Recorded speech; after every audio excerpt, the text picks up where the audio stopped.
comme je vous l'avais dit, je vais faire les lives chaque samedi.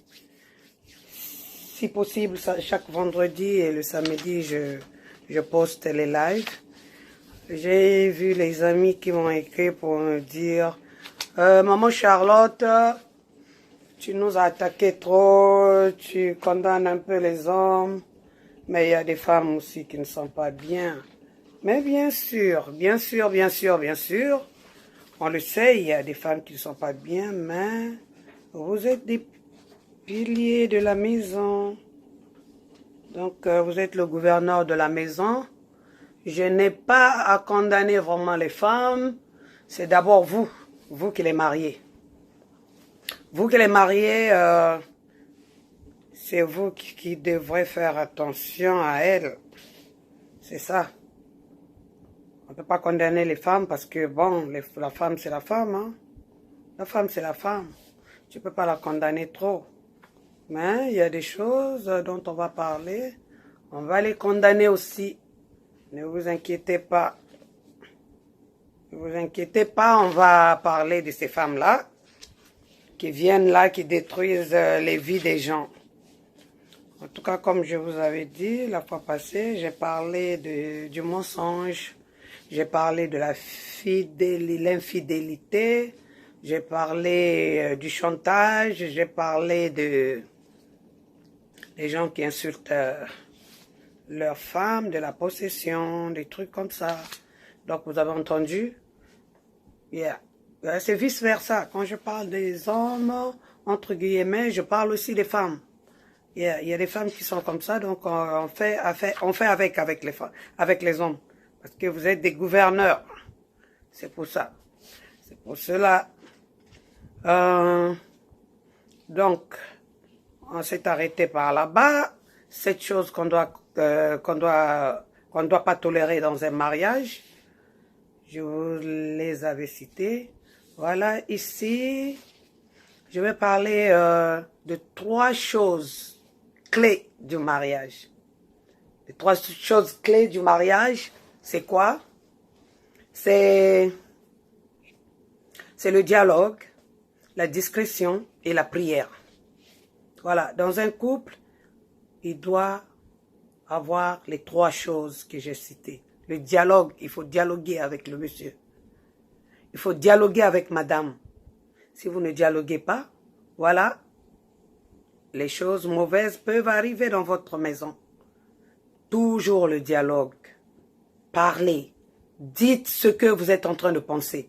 Dites ce que vous avez dans la tête. Dites-le lui, dites-la lui. Comme ça, elle saura. Elle va comprendre. Elle va réfléchir, ce n'est pas un animal. Le monsieur, ce n'est pas un animal. Donc, le dialogue. Vous avez aussi la discrétion. Toutes les choses que vous avez dans la maison partent dehors.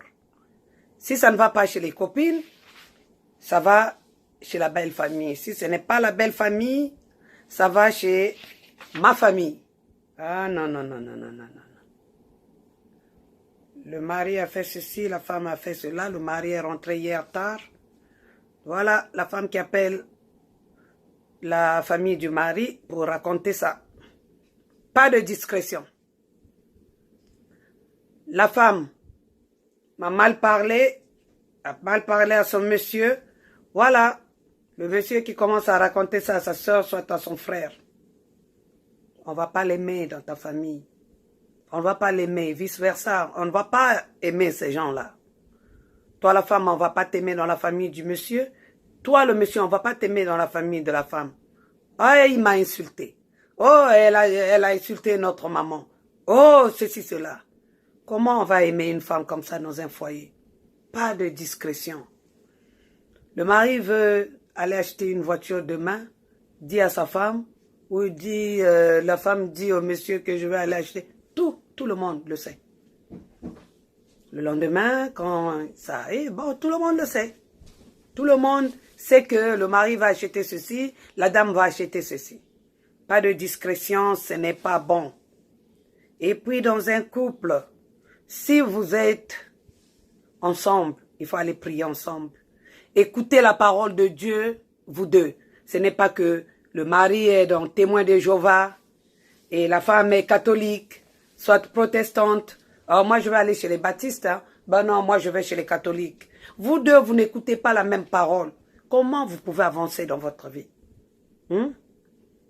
Ce que le prêtre vous a dit à l'église, vous a expliqué à l'église. Le mari n'était pas là, soit la femme n'était pas là. Comment vous allez avancer?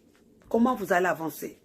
Moi, je crois que, bon, nous, quand on était des enfants, ce qu'on faisait chaque 21 heures, mes parents et moi, on choisissait une personne, n'importe qui dans la famille.